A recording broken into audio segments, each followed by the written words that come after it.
کی نسبت سے لکھے جاتے ہیں۔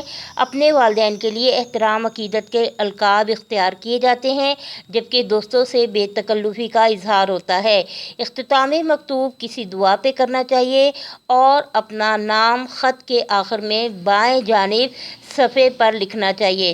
صفحے کے آخر پر دائیں جانب خالی جگہ پر مکتوب علیہ کا پورا پتہ درج آنا چاہیے۔ آپ کو پہلے بھی بتایا گیا ہے کہ امتحانی نقطۂ نظر سے اگر دیکھا جائے تو خط کے کل نمبروں میں سے آدھے نمبر مقام روانگی، تاریخ، آداب، القاب اور اختتام کے ہوتے ہیں، اور آدھے نمبر جو ہیں وہ خط کے مضمون کے، متن کے ہوتے ہیں۔ تو اس لیے ہمیں ان جزیات کا، ان چھوٹی چھوٹی باتوں کا خیال رکھنا خط لکھتے ہوئے بہت ضروری ہے۔ یہ آپ کی اردو قواعد و انشاء کی کتاب ہے۔ اس کا باب ششم، پیج نمبر 56 کھولیے۔ خطوط نویسی کے بارے میں جو ہدایات دی جا رہی ہیں ہم اس کو ذرا پڑھ لیتے ہیں۔ خط ایک تحریری ملاقات ہے جس سے ہم اپنے حالات ایک دوسرے کو بتاتے ہیں۔ اسی وجہ سے خط کو آدھی ملاقات کہا جاتا ہے۔ اگرچہ ہم ایک دوسرے کو دیکھ نہیں پاتے مگر اپنے اور دوسرے کے حالات سے آگاہ ہو جاتے ہیں۔ نمبر 2، خط لکھتے وقت یوں سمجھیے کہ آپ جسے خط لکھ رہے ہیں وہ آپ کے سامنے بیٹھا ہوا ہے اور آپ کی باتیں غور سے سن رہا ہے، اس لیے اس کی بزرگی یا مقام کا لحاظ رکھتے ہوئے بات کرنی چاہیے۔ نمبر 3، جو کچھ آپ لکھنا یا کہنا چاہتے ہیں وہ مختصر الفاظ میں لکھیں تاکہ اپنا اور دوسرے کا وقت ضائع نہ ہو۔ نمبر 4، خط میں کوئی فضول بات نہ لکھیں، مطلب کی باتیں لکھیں اور جو کچھ لکھیں صاف اور خوش خط لکھیں۔ نمبر 5، خط کو چھوٹے چھوٹے جملوں میں مرتب کرنا چاہیے۔ لمبے فقرات اکثر الجھن کا باعث ہوتے ہیں، تحریر میں بھدا پن پیدا ہو جاتا ہے۔ نمبر 6، خط کے آغاز میں پیشانی پر بسم اللہ الرحمن الرحیم لکھیے۔ نمبر 7، خط کی پیشانی کے دائیں طرف اپنا مختصر پتہ لکھیے، جیسے 291 291 شاد باغ، منڈی بہاؤالدین۔ اس کے نیچے تاریخ درج کیجیے، جیسے 5 فروری 2000۔ نوٹ: خط کو مکتوب کہتے ہیں اور لکھنے والے کو کاتب، جسے خط لکھا جائے اسے مکتوب علیہ کہتے ہیں۔ خط کے جو حصے بتائے گئے ہیں وہ ہیں، عموماً خط مندرجہ ذیل حصوں پر مشتمل ہوتا ہے۔ نمبر 1، مقام روانگی و تاریخ۔ نمبر 2، القاب۔ نمبر 3، آداب و تسلیمات۔ نمبر 4، خط کا مضمون۔ نمبر 5، اختتام مکتوب۔ نمبر 6، کاتب یا خط لکھنے والے کا نام اور پتہ، اور نمبر 7، مکتوب علیہ کا پتہ۔ اب آپ کو چند مثالیں دکھائی جا رہی ہیں خط کی۔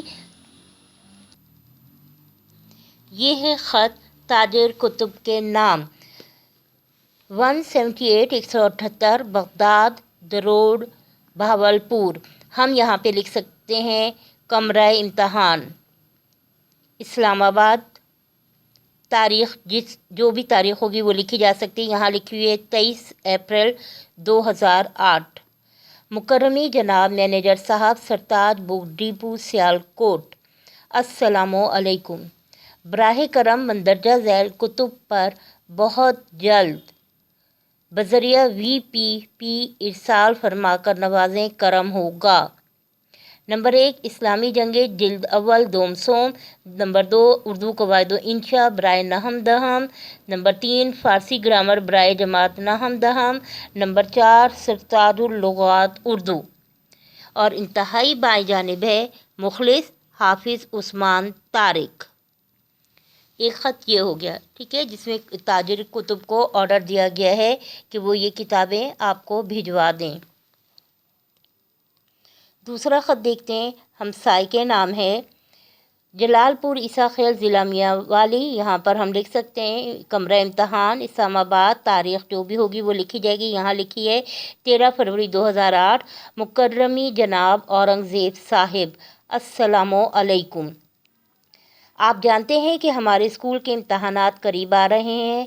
دن اسکول میں گزر جاتا ہے اور رات کا وقت ہی ایسا ہوتا ہے جس میں طالب علم پڑھ کر امتحان کے لیے تیاری کر سکیں۔ مجھے معلوم ہے کہ آپ کو موسیقی بہت پسند ہے اور عام طور پر آپ کا ریڈیو چالو رہتا ہے، ہر وقت آن رہتا ہے، اور آواز بھی عموماً اونچی ہوتی ہے، جس سے میرے مطالعے کی یکسوئی ختم ہو جاتی ہے۔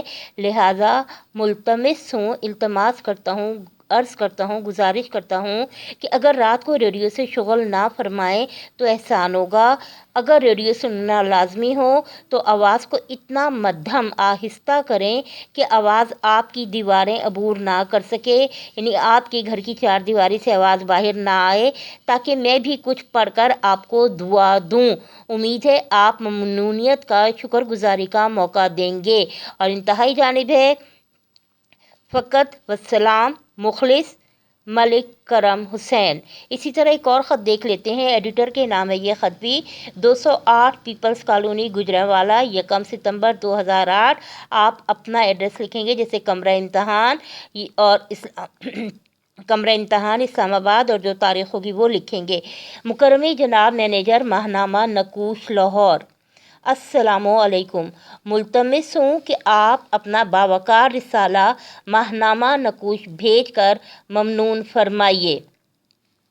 رسالہ بذریعہ VPP بھیجیں اور 1 سال کے لیے میرے نام جاری کر دیں، ممنون ہوں گا۔ وسلام، مخلص خرم شہزاد۔ یہ وہ چیز ہے جو کہ آپ کو لکھنی آنی چاہیے۔ یہاں پر آپ کو نمونے کے کچھ خط دکھائے جا رہے ہیں، اور اس کے بعد پریکٹس کے لیے، مشق کے لیے آپ کو کچھ موضوعات دیے جائیں گے جن پر آپ نے خط لکھ کر رکھنے ہیں۔ اور یہاں پر جب آپ، جس طرح میں آپ کو شروع میں بتا رہی ہوں کہ یہاں آپ لکھ سکتے ہیں کمرہ امتحان اسلام آباد، تاریخ جو ہے وہ لکھتے ہیں، جو عنوان دیا گیا ہے، جو موضوع دیا گیا ہے، اس کے مطابق آپ نے خط لکھنا ہے۔ والسلام میں آپ الف بے جیم بھی لکھ سکتے ہیں اور اپنا نام بھی لکھ سکتے ہیں، ٹھیک۔ یہاں ایک اور خط دکھایا جا رہا ہے، اپنی والدہ صاحبہ کے نام خط لکھیں جس میں ان کی خیریت دریافت کیجیے۔ کمرہ امتحان، 1 جون 2019۔ محترمہ امی جان، السلام علیکم۔ میں نے 31 اپریل کو آپ کی خدمت میں خط لکھا تھا، آج تک انتظار کر رہا ہوں کہ آپ کا گرامی نامہ آئے تو جواباً کچھ عرض کروں، مگر منتظر ہی رہا۔ اب مئی کا مہینہ ختم ہونے کو ہے اور جون کی آمد ہے۔ یہ مہینہ خصوصی طور پر گرم ہوتا ہے، اس لیے موسم گرما کی تعطیلات اس مہینے میں ہوا کرتی ہیں۔ امید ہے 10-12 تاریخ تک تعطیلات ہو جائیں گی اور میں فوراً آپ کی خدمت میں پہنچنے کی کوشش کروں گا اور گھر آ کر ابا جان کا ہاتھ بٹاؤں گا اور کاشتکاری میں ان کی مدد کروں گا۔ مجھے ہر وقت آپ کی صحت کا خیال رہتا ہے۔ خدا کرے کہ آپ کا سایہ ہمیشہ ہمارے سر پر قائم رہے اور ہم آپ کی دعاؤں کی برکت سے اس قابل ہو جائیں کہ ملک اور قوم کی خدمت کر سکیں۔ میں ہر نماز میں آپ کے لیے دعائیں مانگتا ہوں۔ آپ کی دعاؤں نے مجھے 10ویں جماعت میں پہنچایا ہے اور آئندہ بھی میری ترقی میں رفیق رہیں گی۔ زیادہ آداب، آپ کا بیٹا الف بے جیم۔ یہ خط بھی دیکھ لیتے ہیں، چھوٹے بھائی کے نام، انٹرنیٹ کے فوائد اور نقصانات کا خط ہے، اور اگر موبائل کے فوائد اور نقصانات آ جائے تو آپ انٹرنیٹ کی جگہ موبائل کر لیں۔ کمرہ امتحان، 5 مارچ 2019۔ عزیزم برادم عاطف، السلام علیکم۔ میں بخیریت ہوں اور آپ کی خیریت خداوند کریم سے نیک مطلوب ہوں۔ صورت احوال کہ مجھے انور بھائی نے بتایا ہے کہ ابا جان نے آپ کو انٹرنیٹ کی سہولت فراہم کر دی ہے۔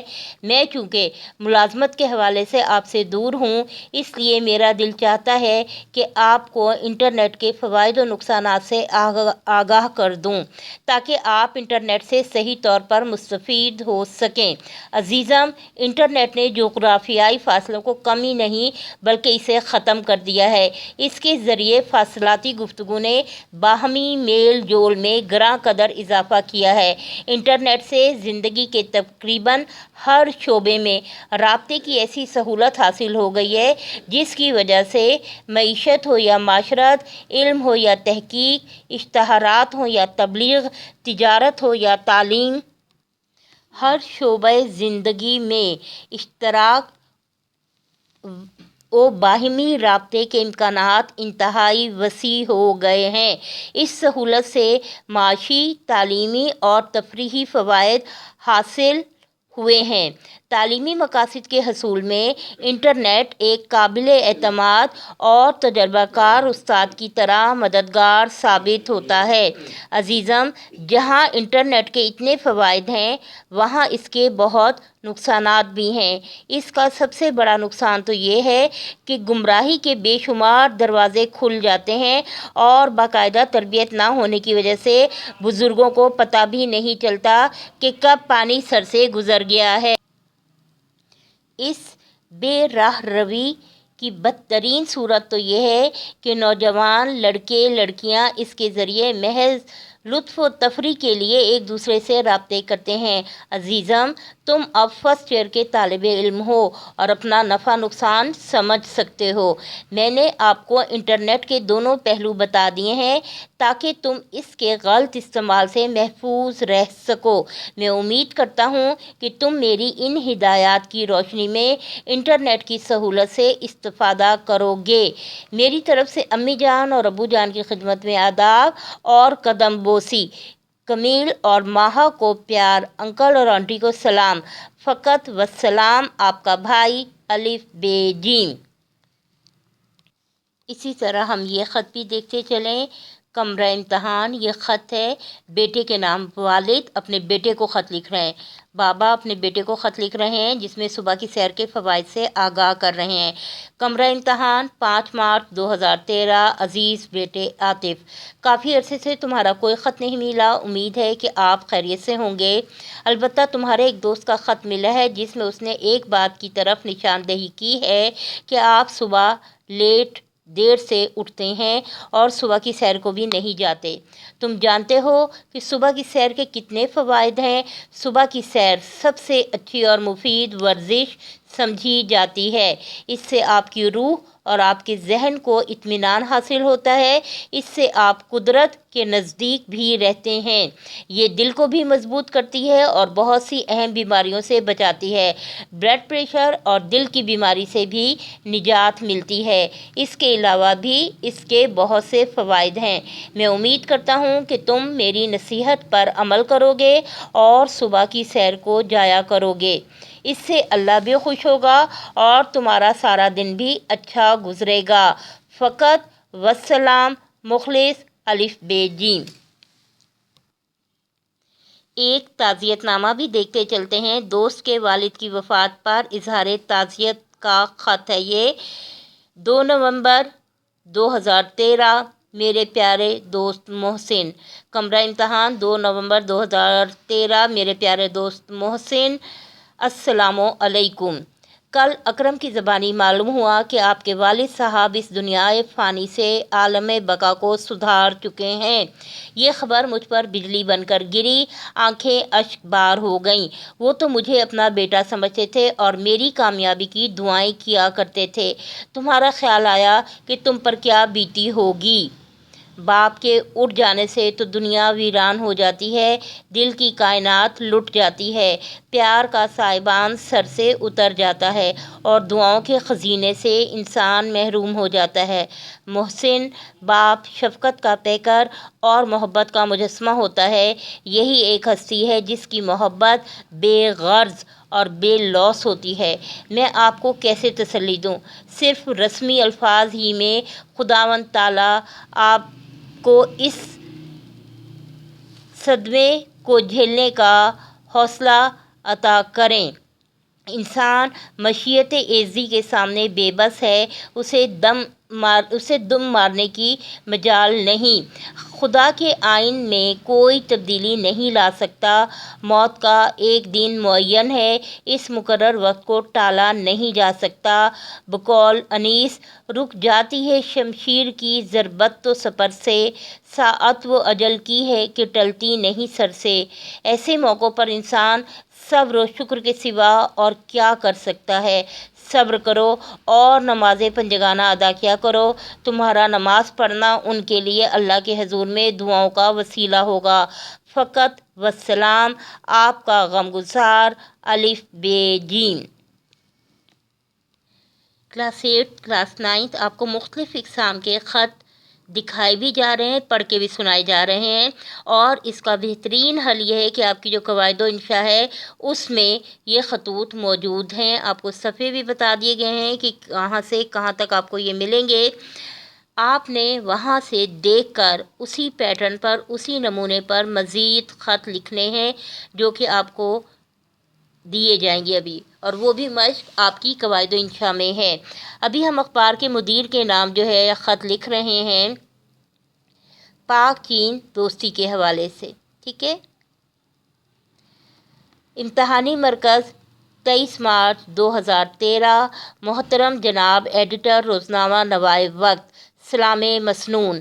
اس سال یوم پاکستان کی تقریبات قومی جوش و جذبے سے منائی گئیں۔ سرکاری و نیم سرکاری اور نجی اداروں نے اپنے اپنے طور پر اس تاریخی دن کی رونقوں میں اضافہ کیا۔ یوم پاکستان کی سب سے بڑی اور خوبصورت تقریب کی خصوصیت یہ رہی کہ اس میں پاکستان کے عظیم ہمسائے اور مخلص دوست ملک عوامی جمہوریہ چین کے صدر بحیثیت مہمان خصوصی شریک ہوئے۔ چین کے معزز مہمان گرامی وزیر اعظم پاکستان کی خصوصی دعوت پر خاص طور پر پاکستان تشریف لائے تھے۔ چین ایک ایسا ہمسایہ ملک ہے جس کے ساتھ ہمارے سفارتی روابط ہمیشہ ہی دوستانہ اور پرجوش رہے ہیں۔ چین نے ہر امتحان اور آزمائش کی گھڑی میں پاکستان کا ساتھ دیا۔ دفاعی، سیاسی، سماجی، علمی، ادبی اور ثقافتی شعبوں میں پاک چائنا تبادلوں اور تعاون کے دور رس اور مستحکم بنیادوں پر استوار پروگرام چل رہے ہیں۔ اس دفعہ بھی ہمارے عظیم دوست عوامی جمہوریہ چین کے گرامی قدر عزت مآب صدر مملکت نے اپنی تقریر میں اس بات کی نشاندہی کی ہے کہ چین پاکستان کے توانائی کے بحران پر قابو پانے میں اپنا کردار ادا کرے گا۔ یہ بات اپنی جگہ پر سچ اور مسلمہ ہے کہ پاک چین دوستی سمندروں سے گہری اور کوہ ہمالیہ سے بلند تر ہے۔ ہم سب کو اپنی اپنی سطح پر پاک چین دوستی کو مضبوط بنانے کے لیے اپنا کردار ادا کرنا چاہیے۔ والسلام، مخلص الف ب ج۔ جناب یہ تھے آپ کے مختلف نوعیت کے خط، آپ کو دکھائے گئے، پڑھ کے سنائے گئے۔ آپ کی اپنی کتاب میں باب ششم میں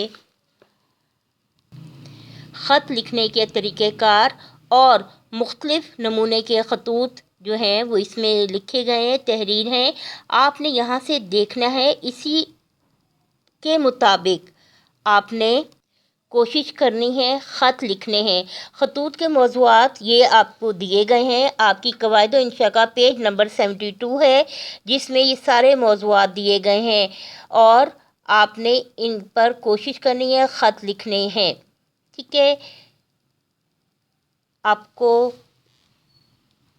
خط لکھنے کی مشق کرنی ہے۔ 5 نمبر کا خط آتا ہے، اور امتحانی نقطۂ نظر سے پہلے بھی بتایا گیا ہے کہ خط کے کل نمبروں میں سے آدھے نمبر جو ہے وہ مقام روانگی، تاریخ، آداب، القاب اور اختتام کے ہوتے ہیں، اور آدھے نمبر اس نفس مضمون یا متن کے حوالے سے ہوتے ہیں۔ تو کوشش کیجیے عمدگی سے دیکھ کر، کتاب کی مدد سے سمجھ کر ان موضوعات پر آپ نے خط لکھنے ہیں۔ آپ کی قواعد و انشاء کا پیج نمبر 72 ہے جس پہ یہ ایکسرسائز ہے، یہ موضوعات درج ہیں، ان کے مطابق آپ نے خط لکھنے ہیں۔ اللہ حافظ، اپنا خیال رکھیں، سب کا خیال رکھیں، خوش رہیں۔